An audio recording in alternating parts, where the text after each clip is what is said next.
Broadcasting live from atop the Rocky Mountains, the crossroads of the West. You are listening to the Liberty RoundTable Radio Talk Show.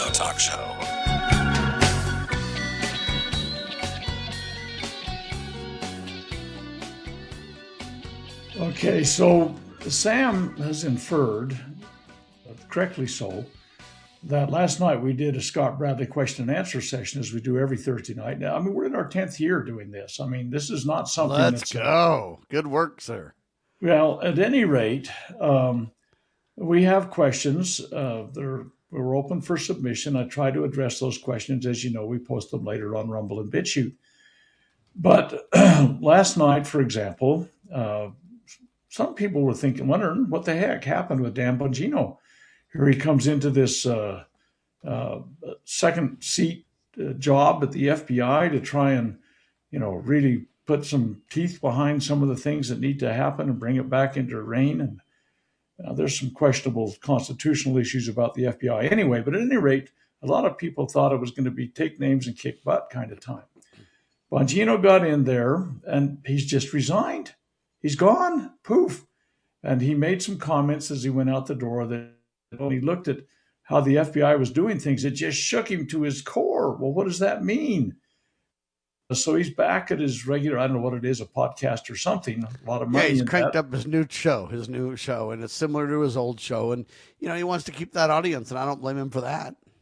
Well, okay, so why the heck did he go? If this shook him to his core, well, what he put on some comments was that it was a crossfire hurricane back in 2016, that Russia collusion thing that was being pushed by the FBI and the Democratic National Committee that was trying to prevent Bush from being elected. Well, it was a complete facade. Not Bush, farce. Trump. Trump, yes. But at any rate, yes. The fact of the matter is that that he said that shook him to his core. Well, and then he resigns. And so So imagine this, Doctor. You get called into one of those positions, and we think, hey, Kash Patel's there, President Trump's there. There's some people that really want to change the game. It's kind of a new era at the FBI. Yes, I'm going to go serve my country. And so you go in, you get there, you sign all kinds of documents that pretty much, put a gag order on you, so to speak, and you go to work. And then you basically get privy to information and people and places and things and meetings and discussions and decisions. And you go, this is the rails. This is crazy. This is corruption to the highest order. What do? I've advocated for the right. And whenever I do, all I do is get attacked by my own team. They literally act like I'm at fault. And I just can't take it anymore. I'm out. So he leaves. But now he's not really at liberty to discuss everything and become a whistleblower, because he's got these lockdowns, these, in the private sector, they call them NDAs or non-disclosure and stuff like that. Now in the legal world of classified and everything else, it's even up a ton. So imagine a guy that leaves and all he can tell you is, I'm shook to the core. I'm out. He's telling you it's so corrupt, even I didn't imagine how bad it really was. And it's so bad, I just can't in good faith stay. I mean, that's really the bottom line of what he's not saying, but saying, right? Well, that's probably a very valid thought process that we've gone through with that. But I kind of would like to press a little further in this. I mean, I'd love to interview and drill into it, but I'm telling you right now, though, I have NDAs for the IT world that I do, and they lock you down pretty good at what you can say and can't say and doing that. I mean, those high classified situations and stuff are 10 times worse. If he speaks out of turn, if he divulges things that pretty soon he'll be the one being attacked and thrown in the clink. So he's got to be really, really careful here, even though I don't like that and I think it's wrong. I think he should be protected I think you should come out and tell all and call a halt to the con game. The problem is there's some people that are overseas that their lives have been ruined, right? I mean, Julian Assange and what was that other guy's name? Edward Snowden or whatever. I mean, these guys literally got hammered and all they tried to do was tell the truth. Okay, Dan, what does he do now? I mean, he's in a very perilous position, in my humble opinion. I mean, he might as well just go back and resume his talk show and bring in a ton of money and have a good time.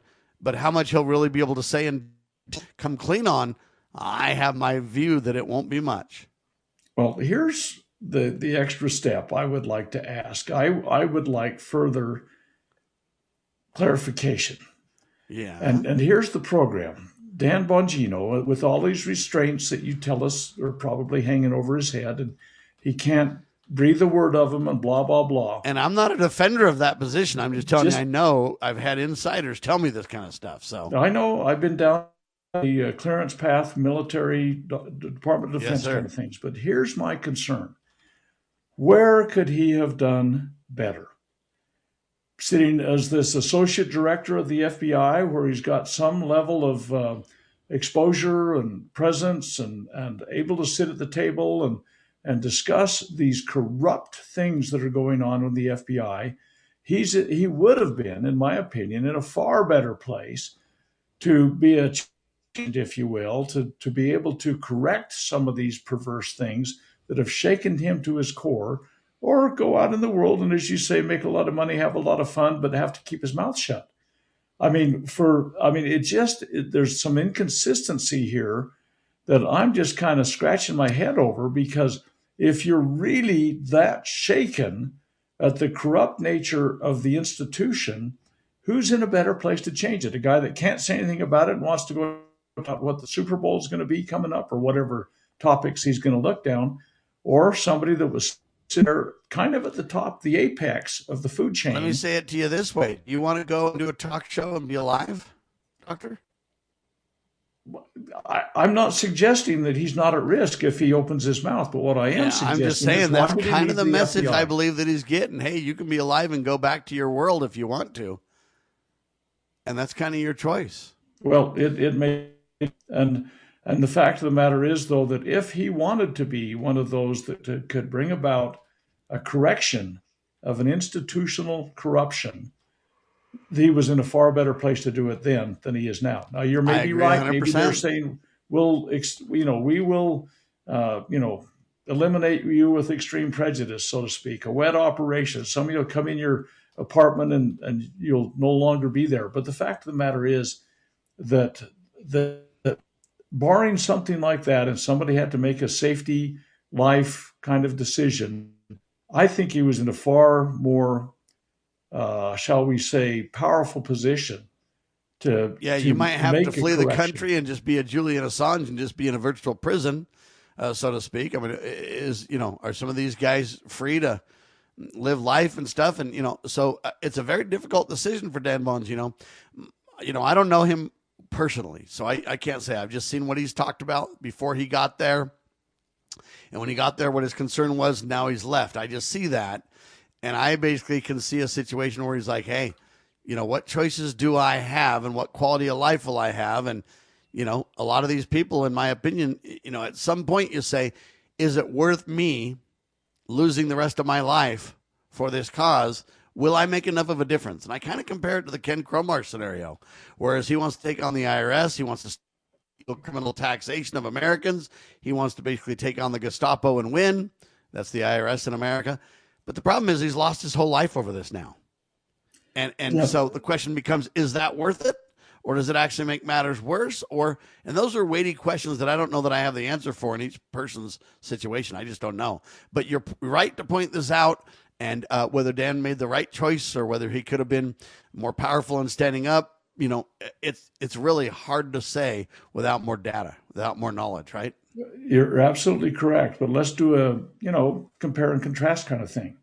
Sure. Bobby Kennedy's under complete, I'm sure that he is browbeaten to death in every meeting he goes to, every opportunity. All the critics are out there. They're dragging their feet, fighting him every step of the way. And that's, some of us are frustrated that he's not able to have done as much as we might have hoped up to this point, but there's been some dramatic progress in some really good areas, yes. And we have to take those victories. But Bobby Kennedy is in the fight still at a very senior level position, and he's being criticized and found fault with constantly. And yet I think he's trying to claw back some of the things that are wrong with our food and drug, our CDC, our National Institute of Health. All of those kinds of things are still something he's trying best to defang them while he stays in that agree. position. And I say I commend him for doing it. And I don't know, based on different departments, if Dan Bongino's like, my hands are tied more, and, RFK says I can get done what I can get done.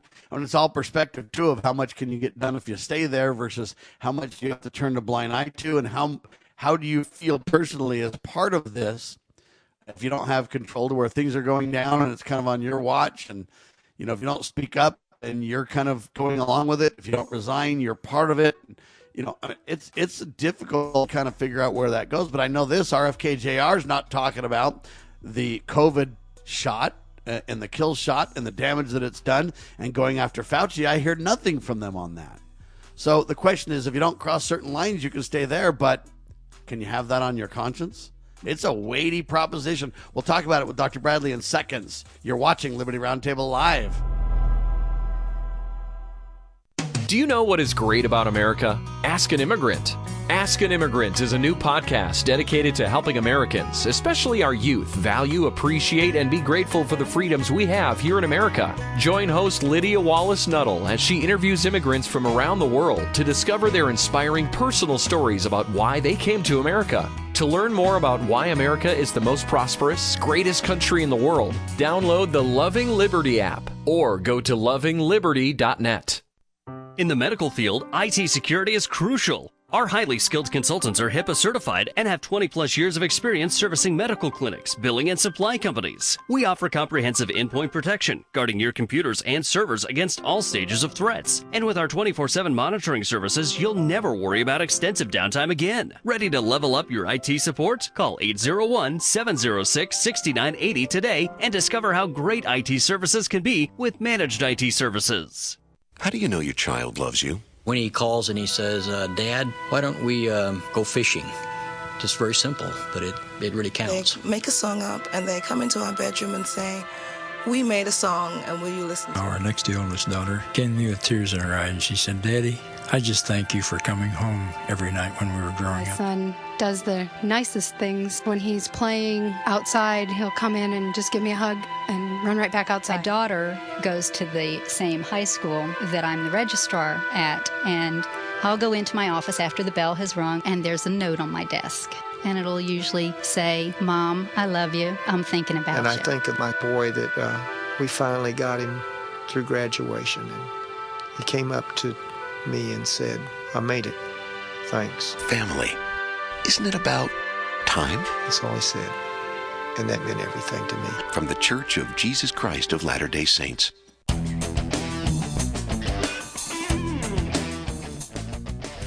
All right, back with you live. Dr. Bradley, Sam Bushman discussing this Dan Bongino thing, and I agree with Dr. Scott Bradley. There is a disconnect that's very strange. Could Dan have stayed and done what he could to affect more change? Would he be better off doing that, or would he be better off walking like he's done? Did he take the easy way out? Or, I don't know the answers to that. I just know this. The problem is if then bad things happen and it was during your tenure, it's kind of like you get those things on your conscience too. And if you speak up too much, you're done. So you're out anyway.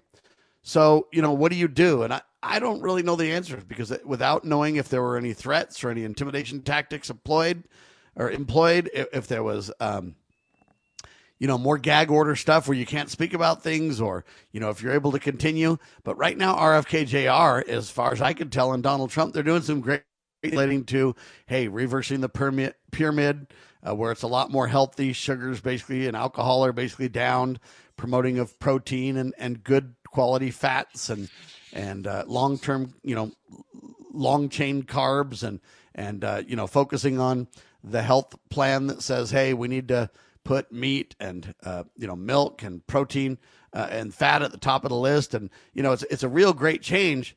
But that's downstream from the fact that Anthony Fauci literally, criminally, destroyed almost the whole world, in a sense. Eroded trust in government, shoved criminal vaccines down our throats, kill shots. I mean, I've had on person after person, after doctor after researcher after, and they're all talking about how disastrous, and they've literally changed our DNA based on these lies that they're not even vaccines. They're experimental cocktails of kill shot. But no one's taken on Fauci. So if I'm RFK Jr. and I'm there, The question is, do I just turn a blind eye to that on my tenure and get the food pyramid done? I mean, it's good. But, and then, hey, while I'm there, do I have that on my conscience if I don't take it on? Or if I do take it on, am I just totally destroyed? Anyway, tough decisions. I don't know. What would you do, Doctor? Do you have any idea? My perspective would be that I would pursue the Fauci angle to the nth degree. That's me. I believe the man's a mass murderer. I believe that which he brought forth was a complete prevarication of everything. The science, it's violating the humanity of humanity. I mean, it's deeper and broader and wider than you can imagine. And I would continue to pursue that. Some of the sources I've looked at have indicated that behind the scenes, there are some people, including Bobby, who are trying to put together an approach to have this, with this phony baloney pardon that was signatured out of a machine, how to deal with all of that. But here's the deal. Does Bobby pull plug, walk away, and not even do a food pyramid? I think he's got to do what he can. I mean, we've looked at some of the latest vaccine schedule things that have happened and why he hasn't erased that schedule. It's probably an indication of how constrained he is, but some of it has been modified. And some of the... and to the good, for sure. So you have to say, do you turn tail and run and go back to being a rich and famous podcaster? Or do you try and affect whatever help you can for the nation in the time that you're there? And I suspect that most of us will be very disappointed at how deeply and widely the whole system has been changed. But where some change can have, I hope for some of that. And that's what, we got to stand and try to make it happen. And I don't disagree with that at all. I guess I'm just saying it's very difficult to know exactly how to handle it. And it also depends on what they're doing, how bad what they're doing is. If you're like, hey, they're just not working on Fauci like they should. But hey, that's one thing. If you're Dan Bongino and you see criminal activity after criminal activity on your watch and you feel powerless to stop it, how much can you just sit there with a front row seat gag order? So that's really a weighty discussion. But at the end of the, whether Dan's there or not, the midterm elections are coming up rapidly, ladies and gentlemen. And I don't know what's going to happen here. Midterm election projections are in the mix now. Everybody's starting to talk about it and what's going to happen. And the Democrats are saying we're going to win, and the Republicans are saying, oh no, you're not. And everybody's redistricting their precincts and all that kind of stuff to try to get an edge. And this is going to be disaster. The midterms, I don't think we're going to have better people there after this one. The midterms are just months away. And I think the Republicans, if you just listen to Donald Trump, and a lot of people do just listen to Donald Trump. Then everything is awesome. It's like the Lego movie, sir. The thing is that he gives everybody an opportunity to hear his opinion all the time. The most vocal president. Whether you want to or not. Yeah. But the fact of the matter is, if all you're listening to is him, you think that the Republicans have this election sewed up. I listened to a couple of pollsters that I believe arguably could be said to be Trump pollsters. They were in his camp. And I expected a glowing report about how everybody's just eating out of his hand and yada, yada, yada. And what I got was an absolute shocker. There was not one single positive thing that they could point to that looked hopeful for Trump and his minions. And that's because Congress has betrayed Trump for literally a year now. Well, Congress has been on vacation. They shouldn't be paid. You can count on about two fingers the things that they've done so far this, in the year. We've almost got as many executive orders as they have votes this term. Oh, I think that there's probably, I don't know. I haven't done the count, but you're right. You bring up an interesting point. All of those executive orders are, not all of them, virtually all of them are phony because they're an overstepping of bounds. And I think we're going to see this month the tariff Supreme Court decision is going to show Trump he doesn't have everything he thinks he's got. But at any rate, these pollsters that I listened to, I was shocked at the dour perspective they have. And I believe there's a lot of things correct and have the Trump movement continue. But I believe unless they take... The only thing they have to say is this: the bad guys will be worse. You know what? I don't know as anybody's even listening to that nowadays, because I agree 100%. I'm just telling you, that's the only thing they can even say at this point. But if they go back and they immediately begin to tell their story better than they have, I mean, this internationalism. Trump didn't get elected to start more wars. He's bombed 7 countries now in the year that he's been in.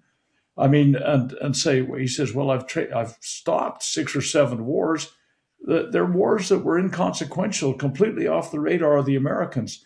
This international stuff, the Israel first, let's bomb the heck out of Iran.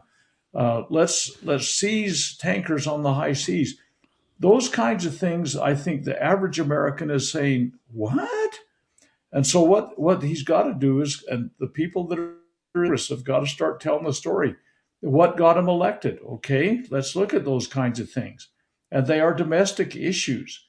The secure border, absolutely fine. But to do it in a manner that is completely splitting the country, I think I said this before on a program we did a week or so ago, where we talked about how Kent State in May of 1970 changed it flipped the switch on the Vietnam War, because there were people being shot and killed. And yeah, they're spinning that. But I have done a very, very careful, personal analysis of that shooting, and it's not what the administration is saying happened. And honestly, no, it's not. And that's the problem, is that then, when we lie and when we manipulate that, many people can see that it's not as the Democrats and the rioters are saying, but it's not as Donald's saying either. The problem is we don't know the exact details. We just know both sides are lying. And do that, you erode trust to the point where we can't believe in anything. And so the question becomes, will Trump attack Iran again? I mean, this is a real question, Doctor. Well, of course he's going to. And he's going to do it at the behest of Israel. And you look at him and Ben are going to get it done. Don and Ben. Look at it, guys.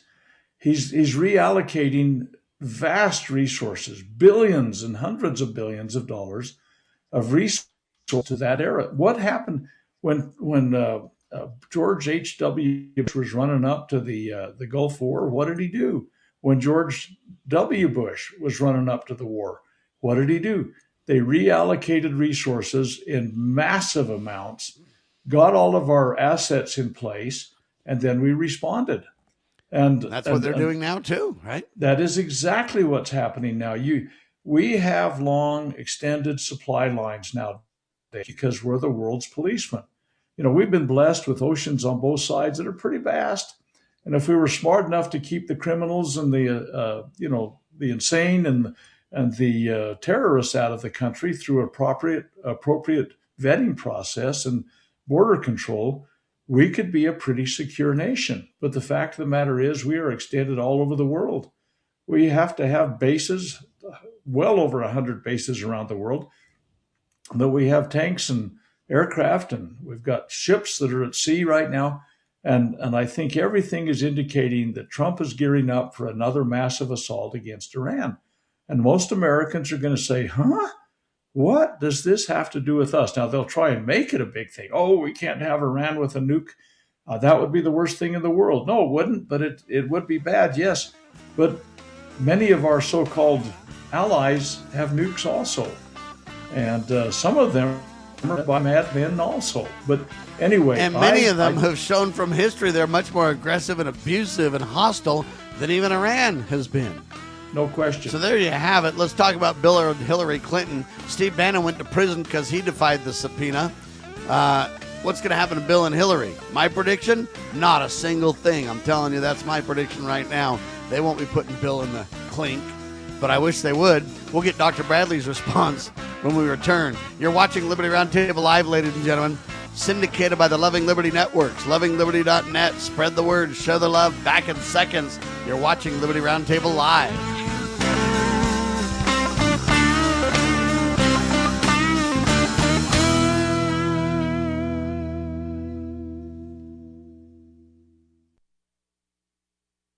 Exposing corruption, informing citizens, pursuing liberty. You're listening to Liberty News Radio. News this hour from Town Hall. I'm Greg Clugston in Washington. It was another night of demonstrations in Minneapolis, but authorities say they were more subdued after the governor and mayor implored protesters to remain peaceful. Meanwhile, Homeland Security Secretary Kristi Noem defends the actions of all ICE agents, some of whom have used aggressive tactics. Every single action that our ICE officers take is according to the law and following protocols that we have used for years, that this administration has used, that the previous administration used. They are doing everything correctly. President Trump still considering invoking the Insurrection Act that would mobilize U.S. troops.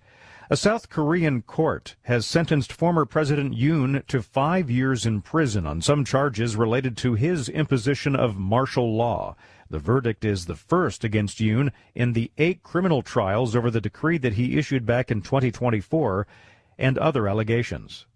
Prosecutors say former NCAA players are among those facing charges over rigged basketball games. Federal prosecutors are charging 26 people, including former college basketball players who allegedly tried to fix games as recently as last season in what they call a scheme to rig NCAA and Chinese Basketball Association games. U.S. Attorney David Metcalf. They would bribe said player to deliberately underperform so that his team would lose by more than they were favored to. Of the defendants named in Thursday's indictment, 15 played basketball for Division I NCAA schools as recently as the 2024-25 season. 5 others were described by authorities as fixers. I'm Gethin Coolball. Negotiations are taking place aimed at ending the nurses' strike in New York City, which began Monday. Hospitals have hired thousands of temporary workers to keep emergency rooms and other facilities open. More at townhall.com. Hi, it's Mike Gallagher. Now that we're finally into the new year, a lot of us are thinking about taxes, home projects we've been putting off, ways to get ahead financially in 2026. Now's the perfect time to talk to my friends at Fellowship Home Loans. If you want to lower your mortgage payment, they can help you refinance. If you need access to cash for home improvements or to wipe out high-interest debt, their fixed-rate line of credit is one of the best tools out there. Fast approval, predictable rate, and flexibility to use your home's equity wisely. Remember, many people still qualify to skip their next 2 mortgage payments. Imagine starting big projects or paying down debt with 2 months of breathing room. My family and I have used Fellowship personally. I trust these guys. Take control of 2026. Go to fellowshiphomeloans.com/Mike G. fellowshiphomeloans.com/Mike G. fellowshiphomeloans.com/Mike G. or call 800-510-MIKE. That's 800-510-6453. Fellowship Home Loans. Mortgage lending by the book. Nationwide Mortgage Bankers. DBA Fellowship Home Loans. Equal housing lender. NMLS number 819382. Cybercrime is exploding. Take Sarah from Sweet Delights, whose world crumbled after having to close with not being able to bounce back. Small businesses are prime targets, but the right strategies can keep yours safe. Jay Hill, CEO of Network Providers, has co-authored The Cyber Playbook Simplifies Cybersecurity for Business Owners with Strategies to avoid costly breaches and fines. Build a strong cyber attack response. Secure your business with key protections. Cyber threats aren't slowing down, but you can stay ahead. Protect your business. Ensure its security for tomorrow. Get the Cyber Playbook today at networkprovidersinc.com/cyber-playbook or call 385-446-5500 now.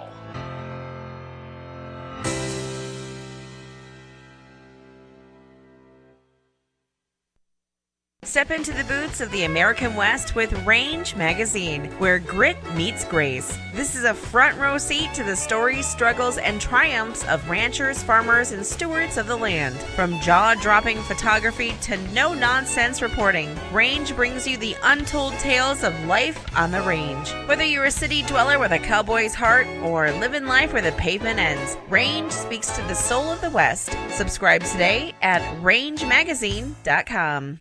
Are you ready to stand up for your community and support your local sheriff? Join the Constitutional Sheriffs and Peace Officers Association and become a vital member of the Sheriff's Citizens Posse. At CSPOA.org, we empower citizens like you through weekly webinars, arming you with the knowledge to back your constitutional county sheriff. Together, we can uphold our Constitution and ensure liberty and justice for all. Your community needs you now more than ever.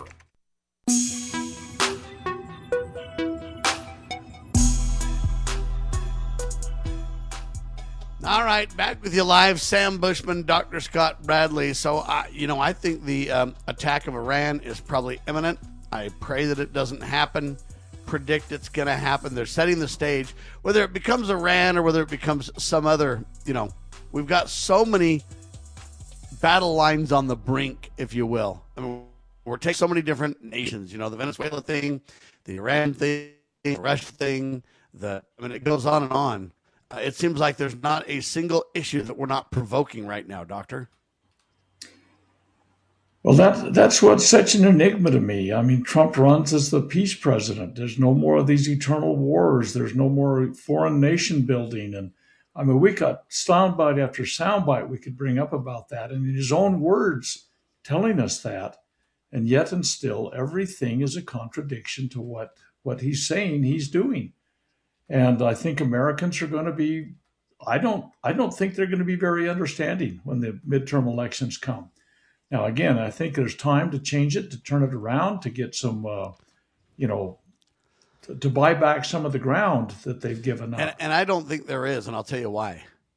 Because there's nothing they have literally on the table that makes any sense. Everything they have on the table, as far as I can tell, topic after topic after topic, is headed the wrong direction. So they have to take all those wrong direction things off the table and then start to put things on the table in the right direction. And I don't think that they have time and or the mojo, the willingness to do so. So, I mean, I think there's time, but I don't think they're poised to take advantage of that time. With the current trajectory, I think that they're going to get spanked pretty bad in the upcoming midterms.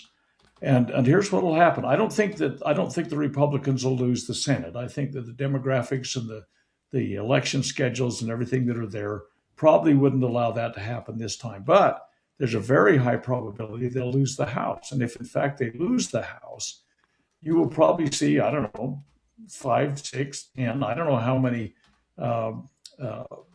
resolutions for impeachment that will come out of the House. They won't anything. There'll be a distraction from everything, and the Congress will continue to implode and will continue to go to a monarchical, a kind of an emperor kind of the empire kind of mentality where Trump thinks he can stroke of a pen make it law of the land. He can't, and the fact of the matter is that it will impose a greater propensity, I think, to move towards the empire status that the United States moving into, where it's run by a monarch or some kind of autocratic dictator kind of person, and Congress will be relegated further and further into the dustbin because they'll be so distracted with all of this debating and discussion and arguing about resolutions for impeachment that'll never go anywhere because it takes 2/3 of the Senate to basically impeach and remove.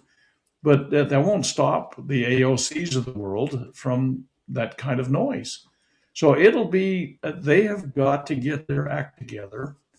And if they don't, it's going to have an even more adversarial, long-term, destructive effect on the nation. And Trump's got to dial it back and realize that he took an oath to uphold the Constitution, and that doesn't include a violation every time he signs a piece of paper. I don't know where you go with this because, like I say, I think that we have time to change the game on some of these things, but they're so pointed in the wrong direction. I mean, can you think of a topic right now in government that Trump is speaking about, Congress is speaking about, whatever you want to say, in the news, wherever, that you go, you know what, I applaud that effort. They're on the right track on that. And the only thing I can possibly think of is in RFK's camp. Yeah, I can't. I mean, your question almost has to be a rhetorical question because there is no answer. It does, or it is. I mean, the fact is that right now, every single step of the way, the only thing Congress has done can be counted on about 2 fingers.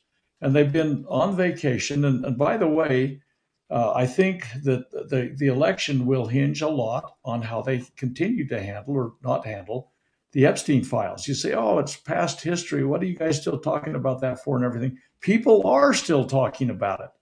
And people are absolutely determined they're going to get to they're going to chase it to ground. And I think that sending out millions of pages, I guess there's that many pages in the Epstein files that are completely blacked out with redactions is not the answer. And you say, well, and we know Pam Bondi did that. We know that Congress mandated differently, and we know nothing's happening to Bondi or anybody. They're just going to let that thing ride until midterms, and they're going to obliterate it and ignore it, and they're just hoping it's going to go away. And sadly, we the people are going to let them do it.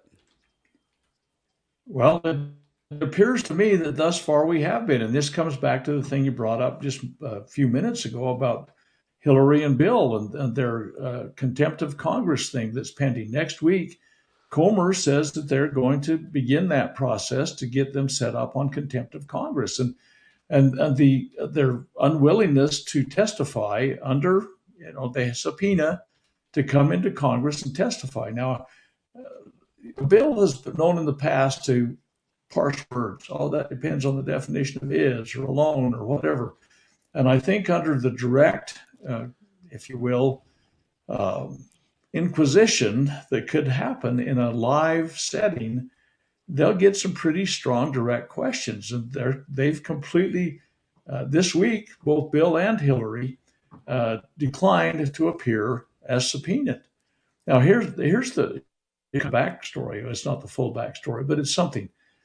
Historically, former presidents have voluntarily come before Congress and testified. It's never, to my knowledge, and somebody ought to fact check me, but my memory tells me that at no point at any time has a former president been subpoenaed and under compulsion been before a congressional committee.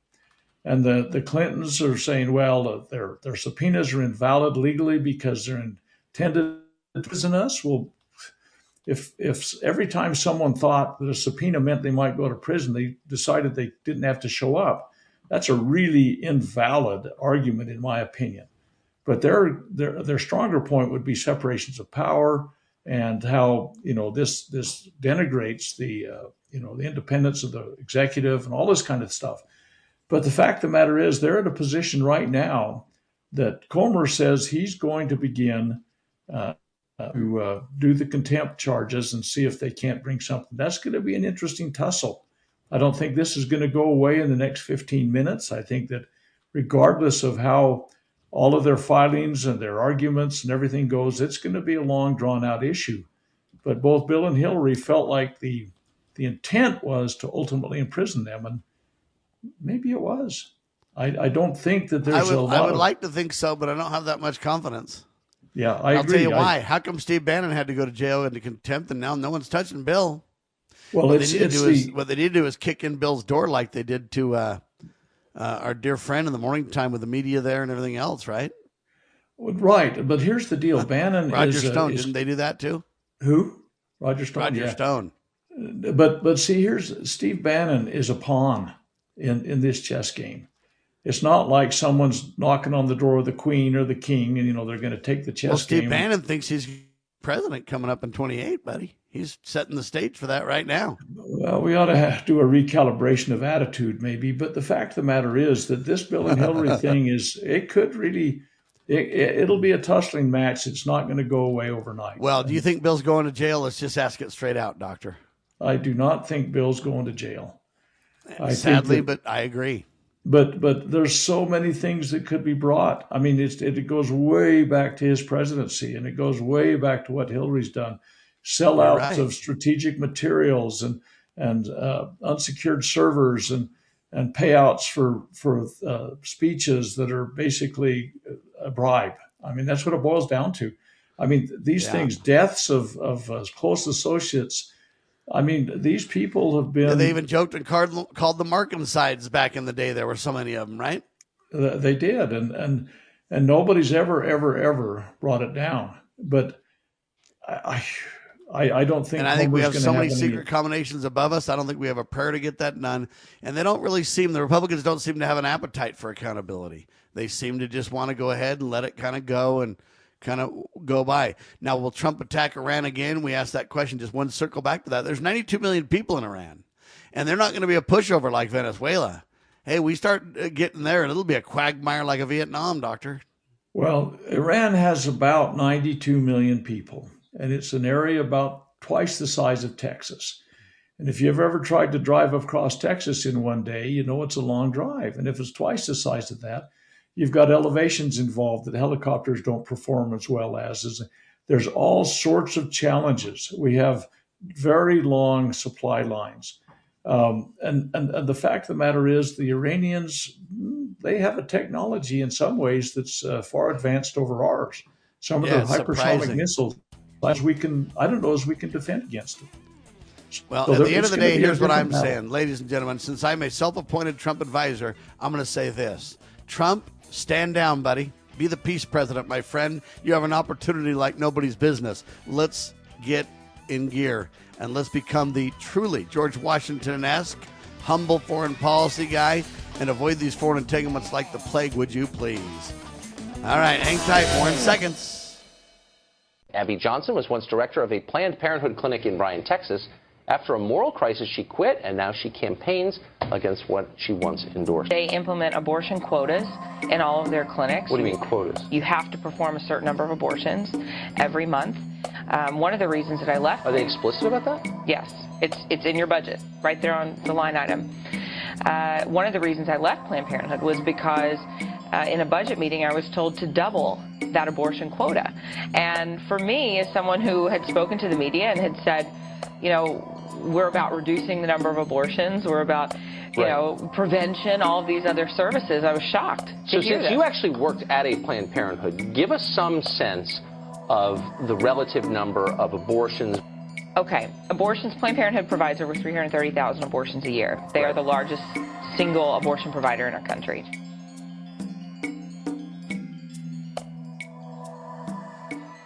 This is a battle between truth and deceit, a battle between forces that would enslave this country in darkness, and between a media that wants to present you with the truth. We are being censored. America's news outlets no longer provide the truth. 90% of news outlets in the United States are controlled by 6 corporations. The mission of the Epoch Times is to chase the truth, to ground all statements in fact.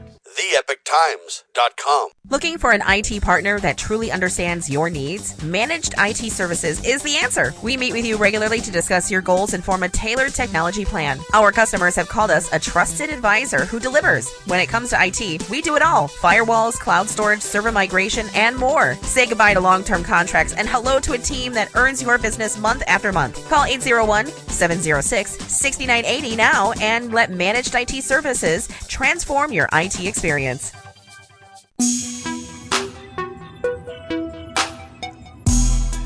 Okay, this next story probably would be deemed by most people to be a, why are we even talking about this kind of story? But I think it has a broader ramification. And so this week, Donald Trump went to Detroit and was touting the economic success of all the things that he's pushing forward with. And while he was out there, he visited a Ford factory. And while he was there in the factory, and you can listen to the exchange, everything's on video nowadays, a factory worker shouted out and called him a pedophile protector. Now, that's a really interesting pejorative in the fact that it was probably referring to the Epstein stuff and how everything seems to have been undercover still. And whether Trump's protecting himself or some of those that he knows are guilty and are in high places, I don't know. But the fact of the matter is, this pedophile protector denomination that was given to him by this factory worker was reported by the administration to be a string of profanities. Go listen to it. Pedophile protector, while alliteration, again, starting with the same letter of the words, is not a profanity. You could say that in any congregation that you were at, and it doesn't have profane words in it. Now, Trump immediately responded with some vulgar response and some gestures. Now, here we have the President of the United States. It's supposed to be a dignified assignment. There's supposed to be some elegance and eloquence, and it's supposed to be a figurehead. And maybe even an icon of worthy of us looking to for leadership. But what we have is the President of the United States reverting instantaneously to basically schoolyard gutter talk as kids are getting ready to tussle in the sand at the. And I think this has become quite telling on the American society. So Trump threw out a few F-bombs, just so everybody knows, and Trump flipped the bird a couple of times and all this kind of stuff, right? Yeah, I was trying to keep it, and you're keeping it pretty highbrow, Sam's too. But I just want people to understand the details, right? So they know what we're saying. Children may be listening, but the president reverted to the most vulgar, profane response that used to be even possible, scream across a schoolyard, or maybe a couple of guys that were drunk and in the Navy and they were starting to fight with some Marines, wherever, in Okinawa, whatever. I mean, you think of the scenario, these guys are, slobbering just to try and speak a few words that can string together a thought process. But that's exactly where the president went. Now, this is becoming all too common. It happens on protests on the streets. It's spray painted on the walls.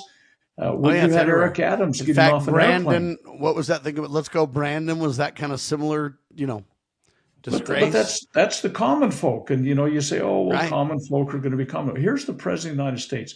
The dignity of the office has been lost.